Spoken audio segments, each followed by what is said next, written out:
জামায়াতে ইসলামী এবং ইসলামী ঐক্যজোট তাদের মানে ছিল যে তাদেরকে আসলে কম দেওয়া হয়েছে, এই কারণে তারা আমার কাছে আরো বেশি নাম দাবি করছে। অসহায় মানুষেরা চাল দিতেছে, তারা অতিরিক্তভাবে এখানে মিছিল নিয়ে আসে, তাদের চাল দেওয়া বন্ধ করে দিছে এবং আমাদের যে ভারপ্রাপ্ত চেয়ারম্যান তাদেরকে গালিগুলাজ করে তাদেরকে মাঠে নিয়ে মারধর করা শুরু করছে। তারপরে আমাদের স্থানীয় নেতৃবৃন্দ আইসা তাদেরকে সোলায় নিয়ে পরিষদের উপরে রাখছে। জামাত ইসলাম, ইসলামী আন্দোলন সহ গণ অধিকার পরিষদ বিভিন্ন দলের অংশগ্রহণ একটি মিছিল হয়, যে মিছিলটি ছিল এখানে চালের সুষম বন্টন বা ত্রাণের সুষম বন্টন ছিল না, এই জন্য তারা একটি প্রতিবাদ মিছিল করে। This is our constitutional right, আমাদের সাংবিধানিক অধিকার ছিল। আমরা মিছিলটি নিয়ে যখন ইউনিয়ন প্রশাসকের কাছে আসি, ঠিক প্রশাসকের কাছে সাক্ষাতের আগ মুহূর্তেই আমাদেরকে বিএনপির লোকজন অতর্কিত হামলা করে। আমাদের প্রশ্ন হচ্ছে, আমরা এসেছি প্রশাসকের কাছে, আমাদের কথা হচ্ছে সরাসরি প্রশাসকের সাথে, তাহলে এখানে বিএনপি থার্ড পার্সন হিসেবে কেন আসবে? এটা আমাদের গুরুত্বপূর্ণ প্রশ্ন। আমাদেরকে যে ন্যাক্কারজনকভাবে হামলা করেছে, আমাদের কাছে ফুটেজ আছে, এই ফুটেজ দেখে জাস্টিফাই করে প্রত্যেকটা আসামিকে যারা হামলা করেছে তাদেরকে আইডেন্টিফাই করা সম্ভব হবে। আমি প্রশাসনের কাছে উদাত্ত আহ্বান জানাই, এই যারা আজকে দুষ্কৃতি করেছে বা ভায়োলেন্স করেছে তাদেরকে অবশ্যই আইনের আওতায় আনতে হবে।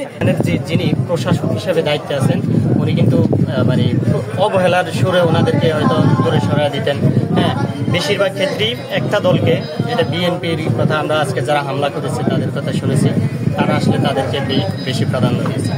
এখন আমাদের কথা হলো, এই যে 24-এর আন্দোলনটা হলো বৈষম্যের বিরুদ্ধে, আমরা যে জীবন বাজি রেখে আন্দোলন করেছি, সেই বৈষম্য দূর করার প্রতিটা স্তর কিন্তু একেবারে কেন্দ্র থেকে, ঢাকা থেকে শুরু করে গ্রাম স্তর পর্যন্ত কিন্তু মানুষ এই বৈষম্য থেকে মুক্তি পাবে সেই আশা।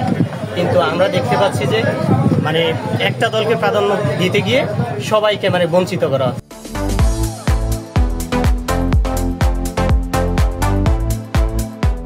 আমাদের এই ইউনিয়নের প্রশাসক, সে তার সরকারি বিভিন্ন যে ত্রাণ আসে, বিভিন্ন অনুদান আসে, এটার মধ্যে বন্টনের মধ্যে সে একেবারে অধিক বৈষম্য করছে।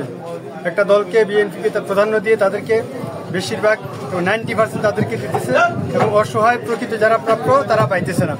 তখন আমরা আজকে এটা ওনার প্রতিবাদ করার জন্য আমরা আজকে মিছিল নিয়ে আসছি যে এগুলা বৈষম্য করা যাবে না, যারা প্রকৃত হকদার তারা পেতে হবে।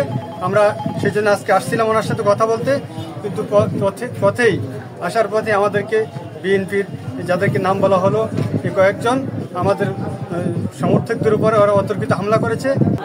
উপজেলা আমির ছিল, তাদের উপস্থিতিতে সিদ্ধান্ত হয়েছে যে আমরা একটা মিউচুয়াল করে দেবো, যেহেতু আমরা পরস্পর, যেটা আমি আলমকে বললাম যে পরস্পর আমরা এখানে নিজেরা আমরা প্রত্যেকে রাজনৈতিক এজেন্ডা বাস্তবায়ন করবে, তবে আমরা নিজেরা যদি বসে সমাধান করে দিতে পারি তাহলে আমরা সেদিকে যাব।